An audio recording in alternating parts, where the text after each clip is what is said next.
Kalira, they say, was a beauty beyond compare. Her beauty was not only in her outward appearance but also in the warmth and kindness she radiated to all those around her.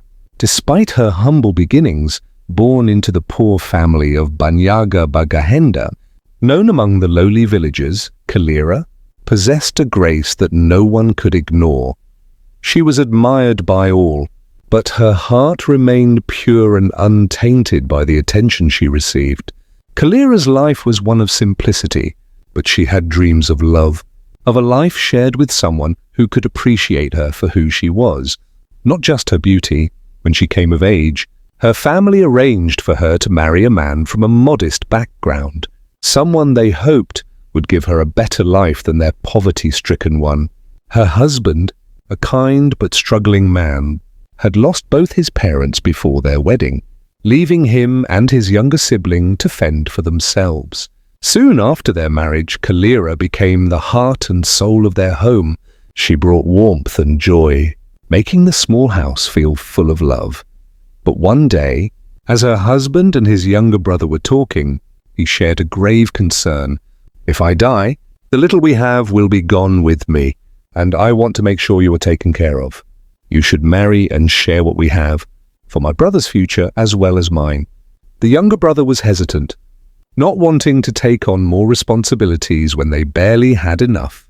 But Kalira's husband persisted, knowing that the future depended on a strong foundation. The younger brother finally agreed, and just days later, a fateful encounter changed Kalira's life forever.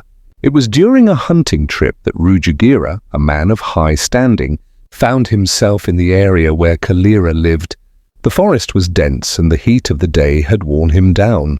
He stopped to rest beneath the shade of the trees near Kalira's home.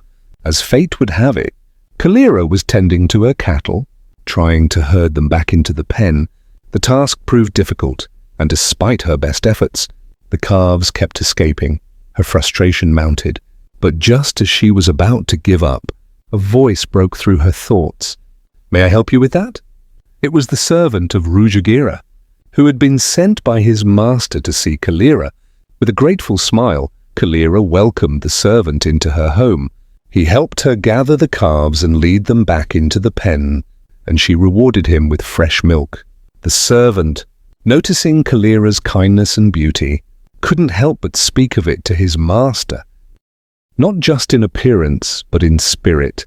Rujugira, struck by the servant's words, felt an inexplicable pull toward Kalira.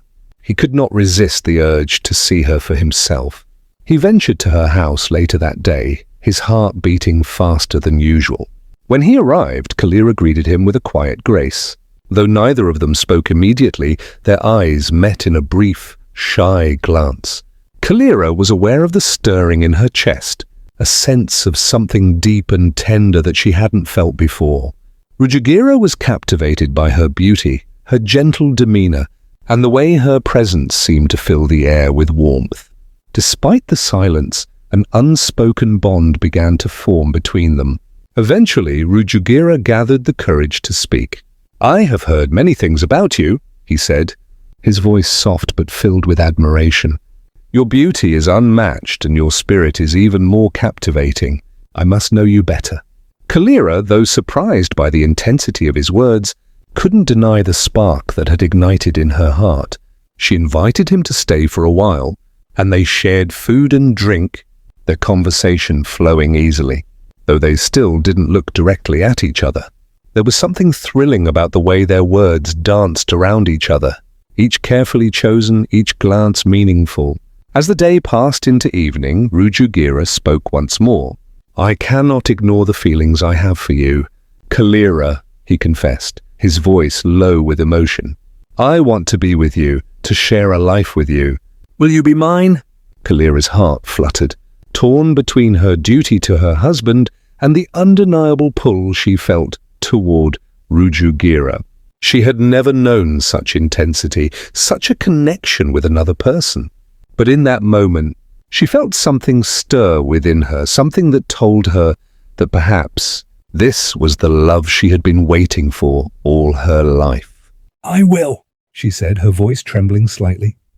But only if you are sure, for I do not take such decisions lightly." And so Rujugira and Kalira's love blossomed. They spent countless hours together, their hearts growing ever closer. The love between them was like a fire, warm, consuming, and undeniable. In each other, they found not just attraction, but a deep, abiding affection that would never fade. The day came when Rujugira, determined to make Kalira his, arranged a grand wedding. The celebration was filled with laughter, music, and joy as people gathered to witness the union of the two. Kalira, radiant in her beauty, stood by Rujugira's side, her heart overflowing with happiness. It felt as though the entire world was watching them, yet nothing mattered except for the love they shared. After the wedding, Rujugira took Kalira to the royal court, where she was celebrated as the beloved wife of a great leader.